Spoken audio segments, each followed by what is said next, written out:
L'avant-première de la suite de La Reine des Neiges a eu lieu mercredi soir à Paris. Les voix françaises de ce nouveau Disney, dont Danny Boone et Charlotte Hervieux étaient présentes. Notre reporter Célia Barotte est allée à leur rencontre. Regardez. C'est le film d'animation le plus attendu de cet hiver. 6 ans après leurs premières aventures, Elsa, Anna et leurs amis font leur retour sur grand écran. Et pour ce deuxième volet de La Reine des Neiges, c'est Charlotte Hervieux et Emilou Holmes qui incarnent les célèbres sœurs en France. Où leurs personnalités sont assez différentes mais se rejoignent, c'est que je pense qu'elles sont dans un équilibre, elles se contrebalancent toutes les deux, elles se complètent.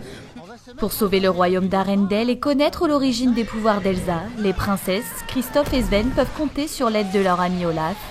Et c'est à nouveau Danny Boone qui prête sa voix au bonhomme de neige, un rôle très apprécié par l'humoriste et surtout par ses enfants. C'est jubilatoire et très marrant. J'ai adoré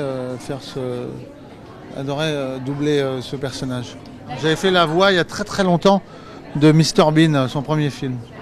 Et mes enfants, quand ils l'ont découvert, ils ont fait « Oh, c'est toi qui fais sa voix, papa, c'est génial !» Et voilà. Et du coup, ce que j'aimais bien quand ils étaient plus jeunes, c'était de leur faire la voix des personnages que je doublais et de raconter des histoires avec la voix du personnage.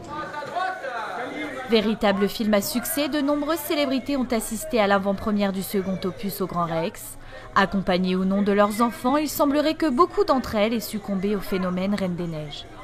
Le fait que ça finit pas par un prince et une princesse et leur grande histoire d'amour, mais c'est l'amour entre deux sœurs.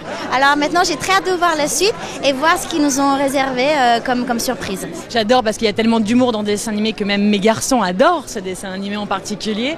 Et puis c'est vrai que même pour, il y a aussi toute une histoire même liée à Danse avec les stars, parce que j'avais pu danser sur ce titre, parce que ma fille me l'avait demandé.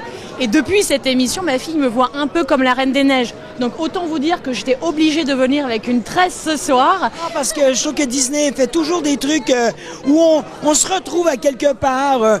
Il y a une belle morale, le partage, des fois les joies, les peines. Et en plus, c'est l'hiver. Donc moi, je suis Canadien, ça marche. J'ai envie de ressortir de là avec plein de magie dans les yeux et des chants plein la tête. Parce qu'en général, après les Disney, ça nous marque. Et j'ai hâte d'entendre les petites filles chanter dans la rue, aller acheter tous les jouets. Enfin, ce sera la folie pour Noël.